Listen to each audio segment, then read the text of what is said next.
Donc je vais commencer avec vous, Mathilde. Alors, peut-être deux questions. D'abord, pourquoi avez-vous choisi la bande dessinée pour parler de ce sujet? Pourquoi ce média? Qu'est-ce que vous pensez que ça a amené en plus? Alors d'abord, la bande dessinée est un médium que j'aime beaucoup. C'était pas la première fois que je travaillais sur une bande dessinée. Et avec Laurent Bonneau, le dessinateur, nous sommes donc amis maintenant depuis quelques années. Et lorsque j'ai découvert le travail du philosophe Arne Naess, je me suis dit, tiens, c'est un philosophe qui est majeur en Scandinavie et en Californie en raison de son passage à l'université de Berkeley. Il est inconnu en France, comment ça se fait? Je l'ai découvert par le biais d'amis norvégiens. J'ai compris que sa pensée pouvait être très inspirante. Ça ressort très très vite quand on commence à le lire, quand on commence un peu à se renseigner sur sa vie. Et là, le médium bande dessinée m'est apparu comme une évidence, puisque c'est un médium qui permet de toucher un lectorat plus large. Il y a déjà 2 livres d'Arne Naess qui sont traduits en France, mais qui sont très très bien faits, mais qui ont quand même un ton un peu universitaire déjà, qui sont un peu ardus de premier abord. Et je me disais, voilà, j'ai l'impression qu'Arne Naess n'est pas entré à l'université en France, mais avant de le faire entrer à l'université, j'aimerais bien le faire connaître ailleurs. J'en ai parlé à Laurent Bonneau, qui est sensible aussi à ces thèmes-là, et nous avons décidé de nous rendre en Norvège pour qu'il puisse dessiner sur place. Et j'ai donc inventé, tissé une histoire de fiction qui permette d'aborder les idées d'Arne Naess sans que ce soit purement didactique. Donc c'est l'histoire d'un jeune ingénieur pétrolier qui travaille pour une grande compagnie pétrolière française que je ne nomme pas, mais qu'on connaît tous, qui est envoyé en Norvège puisque des nouveaux gisements de pétrole auraient été découverts au large des îles Lofoten. Ce qui est le cas. Donc c'est une fiction, mais c'est quand même basé sur il y a une base d'actualité. Euh, et au-delà du désir de toucher un lectorat plus large, qui va peut-être être plus sensible d'abord à l'image ou à la Norvège, il y avait aussi le désir de retranscrire la beauté de la nature norvégienne, qui est ultra scénique, qui est sublime en fait, et qui est difficilement traduisible en mots. Et d'autre part, Laurent Bonneau a un trait et un coup de crayon en fait je sentais qu'il pouvait s'éclater avec ce sujet-là. Il travaille beaucoup avec le lavis, donc avec de l'encre. Il aime bien les grands formats, donc on avait envie de faire un album qui soit un peu grand, et ça a fonctionné comme ça. Oui, c'est un très bel album avec vraiment au niveau graphique, Merci. c'est très réussi. Alors l'histoire, en fait, qu'est-ce qui lui arrive ce jeune ingénieur? Bon, alors c'est pas une histoire à gros suspense, En mais résumé. je vais quand même pas raconter la fin, qui est une fin ouverte. Donc ce jeune ingénieur pétrolier, il n'a connu que la ville, il n'a vécu qu'à Paris. Il croit en l'énergie fossile, en fait. Pour lui, c'est son seul horizon. Il est brillant, mais il est un peu arrogant. Il est envoyé donc aux îles Lofoten pour situer. C'est à 250 km au nord du cercle polaire en Norvège. Donc c'est très très haut. Il y a la nuit polaire en hiver et le soleil de minuit en été. Les gens vivent de la pêche et du tourisme, sachant que le reste du pays est devenu très très riche grâce au pétrole. La Norvège a découvert du pétrole au début des années 70 et est passé très très rapidement d'un pays plutôt modeste, on va dire, qui vivait de la pêche, à, je crois, le cinquième pays le plus riche du monde. C'est un émirat, quoi. Oui, tout à fait. Et dans le livre, je retranscris une anecdote qui est réelle, puisqu'elle m'a été racontée par une amie norvégienne. Son grand-père, qui a connu ce changement brutal et qui était communiste, disait que le pétrole était ce qui était arrivé de pire au pays. Ce dont on peut se rendre compte de façon plus naïve quand on est là en tourisme, c'est la qualité des infrastructures. C'est vrai que les routes sont parfaites, il y a des ponts, des tunnels incroyables. Et à une échelle plus domestique, j'en parle dans la bande dessinée, puisque donc elle est parsemée d'anecdotes de vécu, puisque j'y suis allée quelques fois. J'ai remarqué souvent à quel point les gens ne font pas attention. Ils quittent leur domicile et ils laissent les lumières allumées. Mais même quand ils partent une semaine en vacances.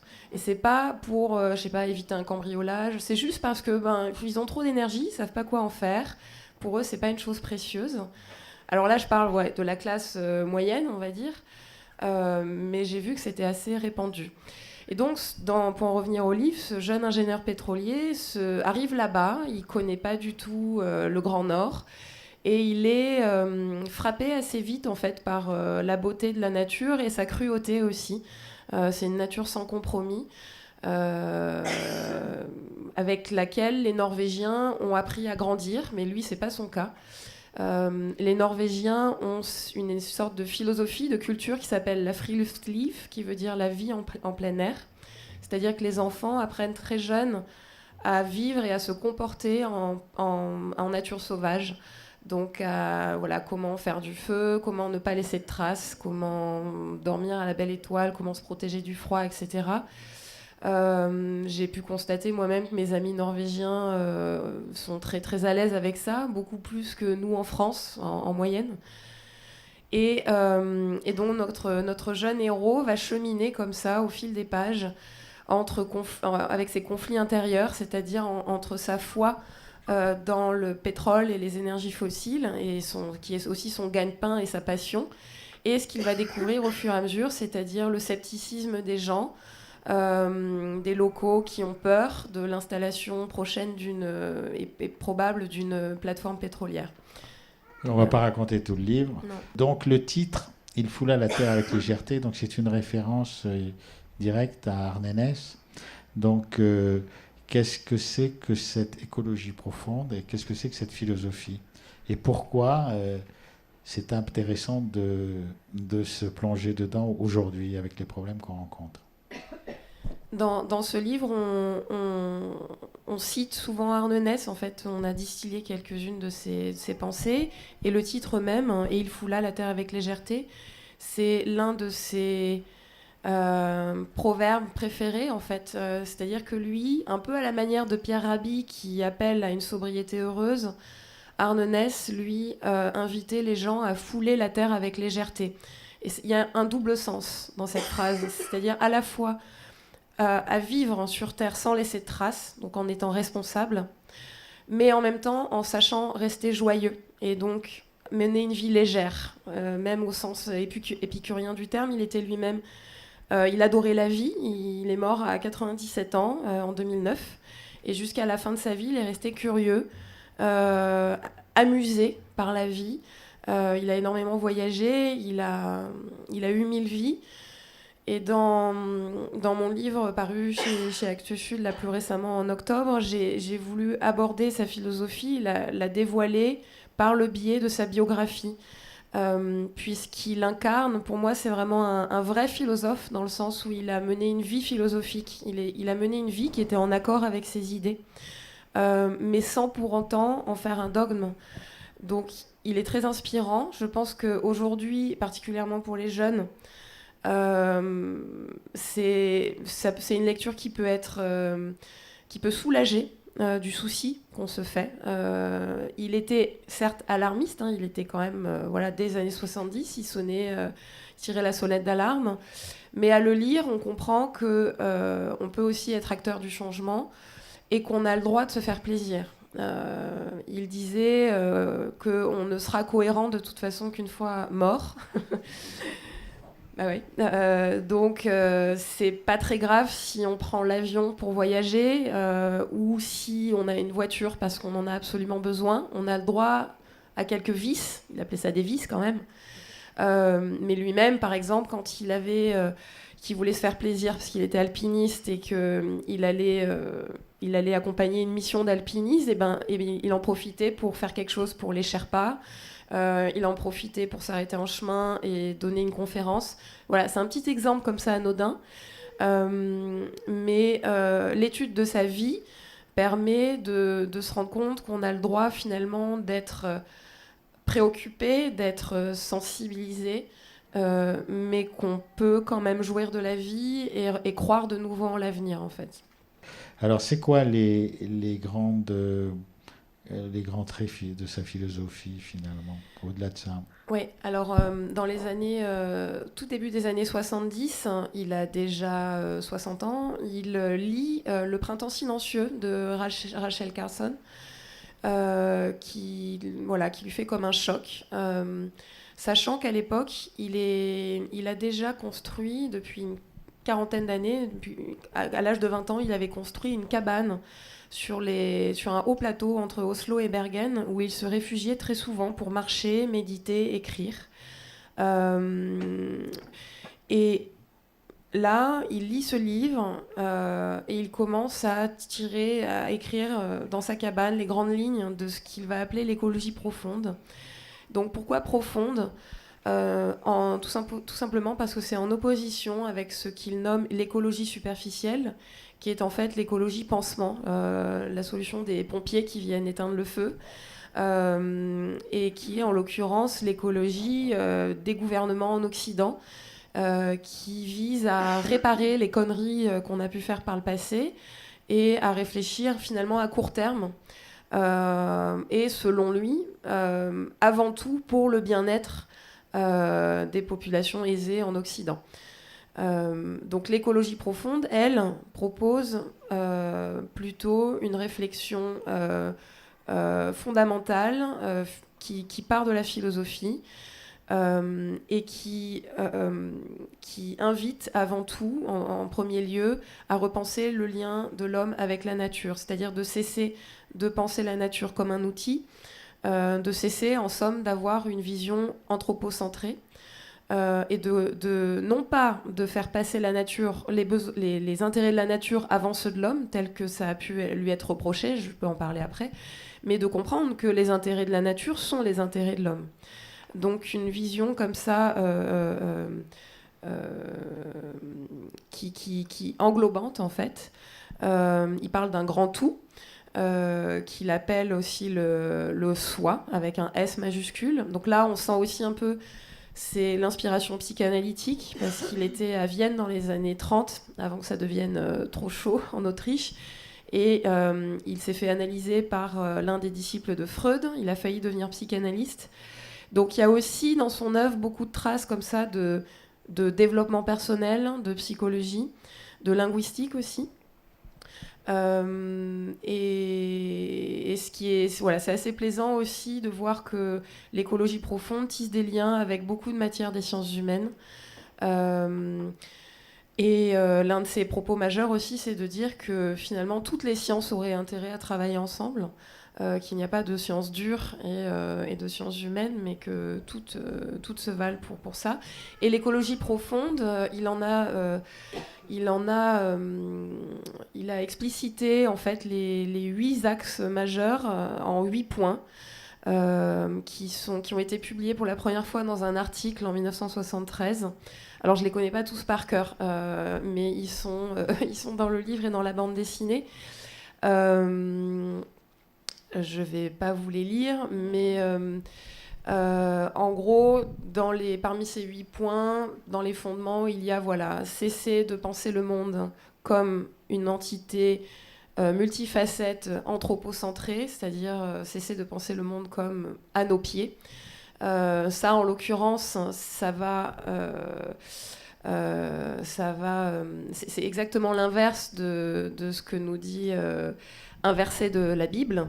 Dans la Genèse, c'est à savoir Dieu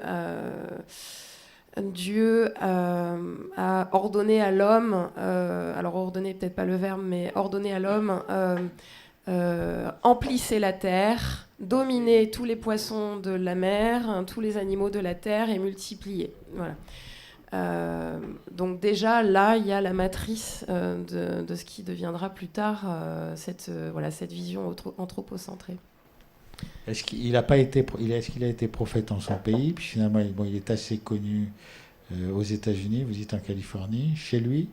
Et quelles sont les critiques qu'on lui a fait qui a empêché que sa pensée se diffuse plus largement dans certains pays comme la France? Alors oui, donc il est très très connu en Norvège, aussi parce qu'il était très sociable, hein, en fait. Hein. Il allait en dehors de l'université, c'était un alpiniste de renom. Célèbre en Californie parce il y a enseigné en 58 et en 68, et quand on passe en Californie en 68, ça laisse des traces, dans tous les sens du terme. Il n'est pas connu en France, je pense, à cause de deux choses. La première, c'est que Luc Ferry a publié en 92 le Nouvel Ordre écologique, dans lequel il lui fait sa fête. En gros, l'accuse d'extrémisme vert et donc d'anti-humanisme, puisque selon Luc Ferry, Arne Naess ferait passer les intérêts de la nature avant ceux de l'homme, et ce, sous une forme extrêmement radicale. C'est, à mon avis, une erreur de lecture, tout simplement. Peut-être que M. Ferry ne lisait pas l'anglais suffisamment bien. Le norvégien, bon, d'accord. Mais bon, l'essentiel de l'œuvre d'Arne Naess est traduite en anglais. Arne Naess explique très vite que voilà, ces intérêts-là ne sont pas en opposition, que évidemment, si on a besoin de se nourrir, on peut tuer des animaux. Tout doit se faire en fait avec un sens de la mesure, voilà, tout simplement, de façon raisonnable. Il n'était pas végétarien d'ailleurs, donc il ne fait pas l'apologie du végétarisme. Et quand on se plonge un peu dans sa biographie, on voit que c'était pas un être extrême. Certes, il pouvait s'enfermer, c'est pas le mot du tout, mais s'extraire dans sa cabane, dans son refuge pendant des semaines, à vivre dans des conditions extrêmes, mais il n'obligeait personne à faire de même. Il appréciait également les grandes villes. D'autre part, je pense qu'en France, il existe, ça je le dis aussi parce que je vis à Berlin depuis quelques années, je pense qu'il y a un léger snobisme universitaire et qu'un philosophe norvégien, oui, qui a fait une thèse, mais qui n'a pas été dans une grande école, ou que sais-je, qui n'a peut-être pas le pédigré qui correspond aux standards parisiens, aurait plus de difficultés à percer dans le paysage philosophique français. Ça, après, voilà, c'est une interprétation très personnelle. C'était une personnalité très, très, très originale, qui se moquait des codes, qui était très libre. C'était vraiment un homme très, très libre. Un clown un peu. Hein. J'ai rencontré son épouse qui vit toujours à Oslo et qui me racontait que quand il a reçu plein de prix dans sa vie et quand il était invité à des grands dîners avec la famille royale de Norvège et qu'il s'ennuyait, et ben, au bout d'un moment, au lieu de manger sa soupe avec sa cuillère, il se mettait à laper dans son assiette pour qu'on lui parle plus et qu'on lui fiche la paix. Donc voilà, c'était quand même un personnage un peu excentrique, voilà. Bon, en Allemagne, il n'est pas traduit du tout. Donc, en France, il y a quand même 2 ouvrages qui sont sortis à peu près en 2008-2009 aux éditions du Dehors et aux éditions Wild Project, dont son œuvre majeure qui date de 87, qui s'appelle Écologie, communauté et style de vie. Donc voilà, ça, c'est lisible en français. C'est un gros pavé qui a des passages très techniques aussi. Mais qui peut être une bonne base pour commencer. Une dernière question, est-ce que c'est, à votre avis, et c'est peut-être pour ça que vous êtes intéressé à lui, au-delà de la curiosité, est-ce que c'est un élément de réponse aujourd'hui, enfin une voie pour les gens qui, on l'a vu tout au long des conférences qui ont précédé celle-ci, que tout le monde est dans un grand désarroi par rapport à l'effondrement qui s'annonce. Et est-ce que ça, vous pensez que c'est une philosophie qui peut permettre à des gens de trouver un moyen d'agir, un chemin pour avancer dans la situation où nous sommes? Alors c'est sûr que c'est pas une solution clé en main.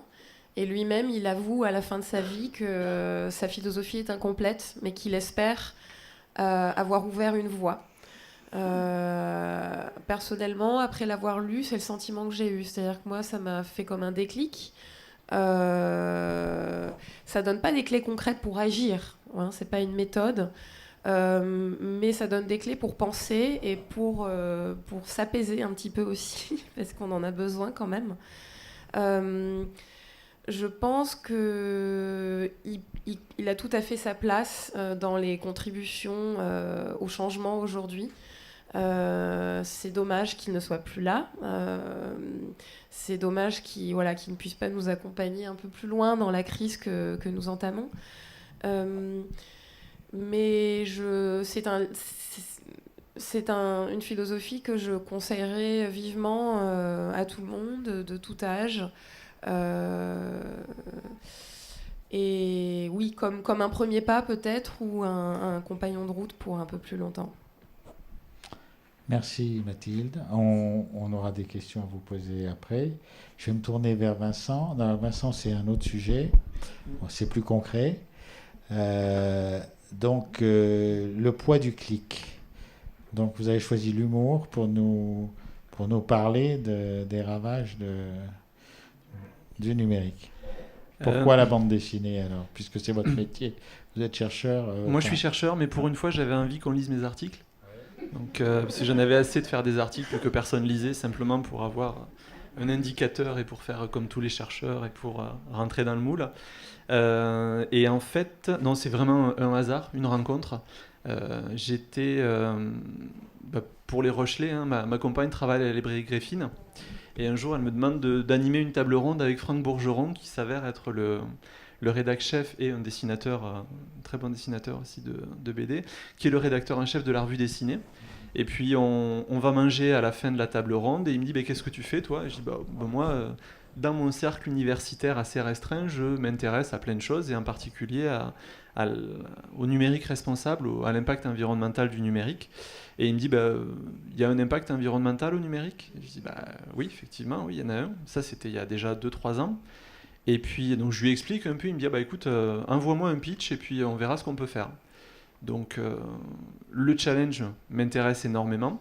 Donc, je lui rédige un petit quelque chose, et puis il me recontacte 2 mois après en me disant, il y a Loïc Sécheresse, qui est le dessinateur de la BD, qui est intéressé par travailler avec toi. Et nous voilà partis pour entre 6 et 10 mois de boulot autour de comment, sans culpabiliser, comment en étant le plus pédagogique possible, traduire, informer sur l'impact environnemental du numérique. Donc, alors le pitch, c'est Steve Jobs qui arrive au paradis et à qui on inflige 3 réincarnations. Alors, justement, il va pas au paradis parce qu'il croyait pas dans ce paradis-là. Alors, du coup, c'est un paradis qui est très protéiforme. Hein, ça peut être à peu près qui on veut. D'ailleurs, nous, on a décidé à un moment donné de prendre un petit colibri. C'est pas pour rien non plus. Donc voilà, il dit, mais de toute façon, moi, ma place, elle est au paradis, hein, direct, parce que vous vous rendez compte quand même tout le bien que j'ai fait. J'étais végétarien, j'ai rendu plein de gens heureux, donc j'ai ma place directe au paradis. Et puis là, cette espèce d'entité là va lui dire, écoute, camarade, tu es bien gentil, mais enfin, il y a quand même eu beaucoup d'impact. Et c'était la manière qu'on a trouvé d'être à la fois humoristique, et puis pour pas faire quelque chose de très, très linéaire, et pour être capable de passer d'un lieu à l'autre, d'une époque à l'autre. Et donc effectivement, ces 3 réincarnations, cette espèce de purgatoire, va le confronter à différents impacts qu'a le numérique sur notre planète. On ne va pas déflorer, parce que c'est assez savoureux à lire. Mais alors, donc, quels sont donc maintenant, si on rentre dans le sujet de l'impact écologique du numérique, qu'est-ce qu'on peut en dire aujourd'hui? Alors moi, quand on me pose la question, je commence toujours par dire l'impact environnemental du numérique le numérique a le même impact que l'aviation civile. Voilà. Numérique d'ailleurs. Donc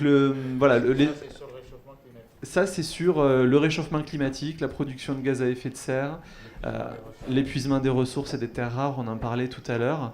Donc voilà, on est sur à peu près un petit 10% de consommation électrique aujourd'hui, avec des perspectives qui sont de l'ordre de 15 à 20% de consommation électrique, avec l'Internet des objets, les objets connectés, les voitures autonomes, etc. Mais l'impact est quand même vraiment protéiforme. Il va depuis l'extraction des terres rares et l'épuisement des ressources, le maintien de zones complètes en situation de conflit pour avoir justement ces ressources minières. Il est bien évidemment les méga-usines en Chine où il y a 10 000 personnes qui travaillent sous la surveillance de milices qui, quand ça déborde, n'hésitent pas à assassiner des salariés. Donc ça, il y a des... Là-dessus, on s'est appuyé systématiquement sur des documents vérifiés, comme ceux d'ONG, China Labor Watch ou des médecins du monde, etc., Reporters sans frontières. Donc tout est acté, évidemment, et je suis chercheur avant tout, donc l'idée, c'est pas de faire du sensationnalisme, mais c'est d'apporter des faits. Donc voilà, les méga-usines, l'asservissement dans les sociétés occidentales en cacaphone, là, dont on parlait sur la conférence d'avant, et puis jusqu'au recyclage, où 3/4 du recyclage est aux mains de mafias, dans des situations environnementales et sociales qui sont absolument catastrophiques. Plus l'épuisement énergétique pour faire tourner tout ça, plus l'abêtissement social. Donc voilà. Moi, mon rôle et le rôle dans la BD, c'était d'informer.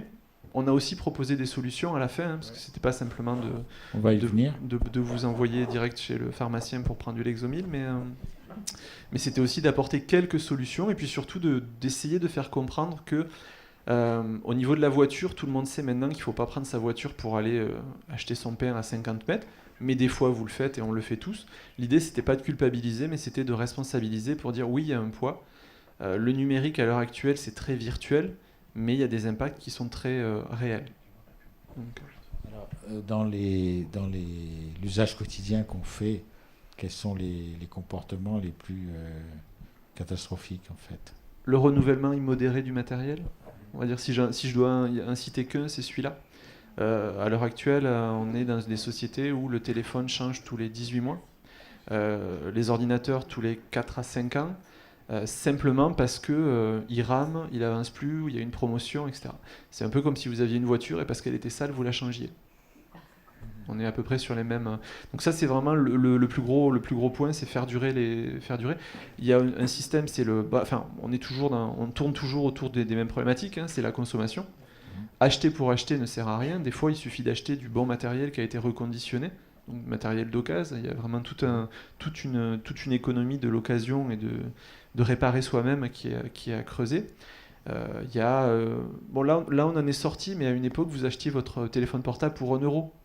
Le téléphone coûtait rien, alors vous le preniez, et puis chaque fois que vous re-signiez, vous changiez de téléphone, et puis ça finissait dans vos tiroirs avec des transfos qui étaient jamais les mêmes, etc. Et puis ça finissait à la poubelle, et donc c'est plutôt, si je devais donner un truc le conseil prioritaire, c'est conserver un ordinateur ou un téléphone comme une voiture, entretenez-la, et puis essayez de la garder le plus longtemps possible. Alors il y a ça, mais il y a les usages aussi. Est-ce que finalement, on a parlé dans la conférence précédente, je ne sais pas si vous étiez là, mais du téléenseignement, par exemple. Est-ce qu'il faut mieux développer le téléenseignement à la place de l'enseignement avec des gens en chair en os qui se parlent, qui échangent, qui communiquent? Donc est-ce que finalement on n'a pas des usages? Bon, il y a les gens qui sont dans un bureau à 2 mètres et qui s'envoient des mails. Alors est-ce qu'il n'y a pas comme ça des usages sur lesquels on pourrait avoir des effets de levier très importants? Alors, je suis embêté pour répondre à cette question parce que ce serait opposer 2 systèmes qui, à mon avis, sont nécessaires. Si jamais un jour, par exemple, tu veux créer une formation autour de l'écologie profonde, je ne suis pas sûr que tu arrives à mettre autour de la table 15 personnes dans un même lieu, dans un même endroit pour transmettre cette idée. Ou alors, il faudra que les personnes se déplacent, etc. Profiter sur des niches par exemple, de l'enseignement en distanciel, avec, pourquoi pas, de temps en temps, des réunions physiques, évidemment. C'est un modèle qui est peut-être plus intéressant. Il n'y a pas de solution, sinon on le saurait. Il y a des mixtes à trouver, il y a des cas à appliquer, il y a des sujets qui se prêtent parce qu'on est à Paris, voilà, ou parce qu'on est à Perpignan, c'est plus compliqué. Enfin, il n'y a pas de solution miracle. Il faut juste être raisonnable et réaliste et conscient de tout ce qu'on fait. Voilà. Parce que poster un mail à son voisin, effectivement, de bureau, c'est assez catastrophique en termes environnementaux. Mais envoyer un mail pour prévenir ou avoir une visioconférence pour éviter un trajet en avion. Voilà, au niveau du numérique, alors je m'excuse pour l'anglicisme, hein, mais il y a deux choses qui sont complètement complémentaires. Il y a le Green for IT, donc c'est l'environnement pour les technologies de l'information, donc il faut rendre plus vertes les technologies de l'information. Mais les technologies de l'information sont aussi sont aussi utiles pour rendre plus verte notre société en évitant les déplacements inutiles, en optimisant les températures, peut-être en réglant, en autorisant l'extinction des ordinateurs. Peut-être que les voitures autonomes vont permettre de diminuer par 10. Enfin, les perspectives, c'est le jour où on n'aura plus qu'une flotte de voitures autonomes qui passeront de personne en personne, plutôt que d'éviter les voitures zombies dans les centres-villes. C'est-à-dire les voitures on s'en sert à peu près 10 minutes dans la journée et puis on passe à autre chose. Si les voitures étaient capables de tourner, d'optimiser leur temps de rotation pour servir le plus possible de personnes, on diminuerait par à peu près 10 le nombre de voitures, pour peu qu'elles roulent en plus aux énergies renouvelables. Là, on est Mais on peut avoir des voitures partagées sans qu'elles soient autonomes. On peut avoir des voitures partagées, mais le jour où... Alors, on ne sera jamais sur un facteur 10 pour les voitures autonomes. Les voitures autonomes, ça de bien, c'est que on est passé il y a 40-50 ans entre 15 et 20 000 morts à peu près par an sur les routes. Avec une prise de conscience, on est passé à 3 000. On ne pourra pas diminuer... Enfin, on ne pourra pas, j'en sais rien, je ne suis pas devin, mais on pourra diminuer d'un facteur énorme en passant par des voitures autonomes. Voilà, ce sera une solution. Ce ne sera pas la panacée, mais ce sera toujours une solution. Il y a du bien et du mal. Il faut juste être sobre et réaliste. Et alors, entre ce qui est l'équipement matériel et les usages, qu'est-ce qui aujourd'hui a le plus d'impact sur l'environnement ? Vaste question. C'est très difficile.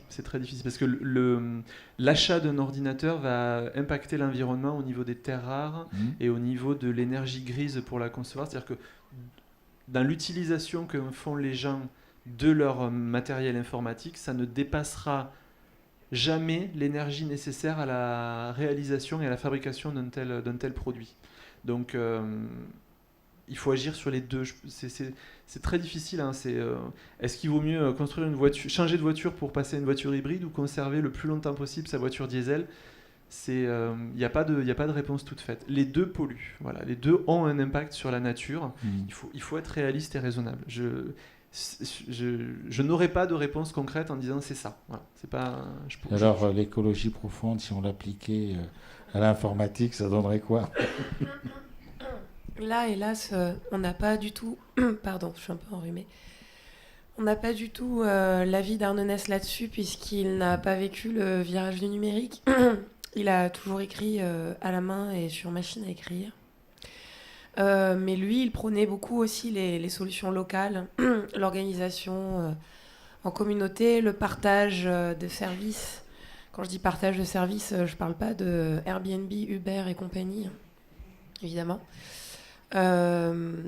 Mais voilà, il était aussi beaucoup pour ses déplacements dans le calcul de l'impact et il trouvait toujours un moyen de rentabiliser son déplacement, même si c'est finalement pour sa joie personnelle, c'est-à-dire qu'il dit voilà, vous prenez votre bagnole pour aller acheter une baguette de pain alors vous auriez pu y aller en vélo ou à pied. Mais si sur le chemin, je ne sais pas, vous faites un autre acte bien ou qui vous rend heureux, et ben pourquoi pas. Voilà, c'est un peu naïf dit comme ça, mais... Non mais c'est intéressant, enfin, c'est très spinoziste comme... C'était un spécialiste de Spinoza. Ouais. La joie intérieure, le fait d'avoir un objectif et d'avoir ces actes qui essayent de rentrer avec... Il a eu 3 révélations dans sa vie, révélations intellectuelles, Spinoza, Gandhi, et Rachel Carson, le printemps silencieux. Et on retrouve effectivement les 3 influences. Gandhi, parce qu'il a organisé beaucoup de manifestations non violentes aussi. Soyez le changement que vous voulez que le monde soit. Gandhi avait dit incarnez le changement que vous voulez voir du monde. Ouais. Moi, je crois vraiment dans le pouvoir de la bande dessinée pour transmettre un message, parce que les images font voyager aussi, et beaucoup plus qu'une photographie. En dessin, on peut tout exprimer, on peut tout représenter, il n'y a aucune limite. Et je pense que l'urgence aussi aujourd'hui, dans la crise que nous entamons, c'est aussi un peu de faire rêver quand même. Je peux vous parler d'un album qui m'a touchée récemment. C'est un album qui est apparu chez Futuropolis il y a quelques années, qui s'appelle, je crois, La vie des crocodiles, il me semble. Et c'est une sorte de fable écologique, et on ne perçoit pas le message tout de suite, en fait. Et c'est au fur et à mesure, en lisant, en étant pris dans la narration, en vagabondant dans les images, qu'on se rend compte que, voilà, qu'il y a une portée écologique. Et là-dessus, je voudrais insister aussi sur le format du livre. Le livre numérique, les e-books prennent de plus en plus de parts de marché, mais la bande dessinée résiste. C'est-à-dire que les gens qui lisent de la bande dessinée sont attachés au format papier, parce qu'il n'y a rien de tel que le plaisir de tourner les pages et de s'attarder sur un dessin, de revenir au précédent, de sentir l'odeur de l'encre, d'apprécier le grammage du papier qui va rendre les couleurs d'une certaine façon. Il y a plein de papiers différents quand on publie une bande dessinée. Et j'ai été surprise de voir que pour mes ouvrages, les ventes en numérique sont vraiment ridicules. Et ça m'a été confirmé par mes éditeurs, ça ne prend pas. Alors après, voilà, imprimer des bouquins, est-ce vraiment écologique ? Est-ce qu'il vaut mieux imprimer des livres ou acheter des tablettes numériques pour lire le livre sur tablette ? Alors là-dessus, pareil, il faudrait faire un bilan. Enfin, si je veux être pénible, il faut faire un bilan complet avec une ACV, savoir les objectifs, etc. L'avantage du papier, c'est que, ça fait travailler ma femme, ça c'est fait. Mais sinon, non, mais ça fait surtout rencontrer les gens, on échange, voilà. Enfin, moi, dans mon laboratoire de recherche, il y a toute une partie de chercheurs qui travaillent sur la BD numérique. Moi, pas. Mais voilà, je vois pas, je n'arrive pas à trouver l'intérêt à la BD numérique. Autant je peux entendre le fait que sur un livre, sur un livre numérique, on est 50 bouquins qu'on ne lira de toute façon jamais. Voilà, parce que ça va partir, c'est assez, la durée de vie est quand même assez limitée. Autant la BD, c'est un ouais, il y a autant du tactile, il y a plein de sens autour de la BD. Tu les as très bien résumés. Puis ta BD est un objet esthétique absolument magnifique. Mais ouais, non, moi je pense que le contact du papier est nécessaire. Ouais. Alors après, pour le positionnement de l'écologie dans la BD, c'est vrai qu'on a quand même... Alors, je ne sais pas si c'est un rapport, mais en tout cas, il y a tout un public plutôt jeune qui a besoin d'instantanéité, d'accéder tout de suite à l'information, et pour lequel, c'est vrai, le contact avec un livre complet, détaillé, etc., est difficile. Alors, je ne vais pas dire que la BD, c'est pour ceux qui n'ont pas le temps de lire des livres, je ne vais pas du tout les opposer, mais par contre, ça peut être... ça peut peut-être être un bon levier pour creuser, comme ta BD avec ton étude. Je pense que peut y avoir des cliquets comme ça. Les bandes dessinées sont aussi des livres qu'on offre. Voilà, il y a une culture en France en tout cas. Et sur l'aspect objet, je posais la question du gaspillage du papier, mais en général un livre on le garde, ou alors on le donne. Mais en général on ne le met pas à la poubelle. Donc il y a la vraie question du déchet. Dans l'industrie du livre, parce que c'est une industrie, notamment, je ne sais pas si vous savez, mais quand un livre ne s'est pas assez vendu au bout d'un certain temps, selon des critères qui m'échappent un peu, autant économiquement qu'intellectuellement, les éditeurs les envoient au pilon, donc ils sont détruits. En général, je crois qu'on n'informe pas les auteurs, parce que ça fait trop mal, mais alors après, je ne sais pas si tout ça est recyclé, mais bon, c'est une vraie question aussi. Ouais, puis là, il y a aussi le process de fabrication, d'où vient le papier, dans quelle usine on fait tourner les impressions, quelle est la procédure de livraison, enfin voilà, il y a tout ça. Ouais. Regardez où vos livres ont été imprimés, c'est écrit à la fin, et malheureusement, il y en a beaucoup qui sont imprimés en Chine. Ouais.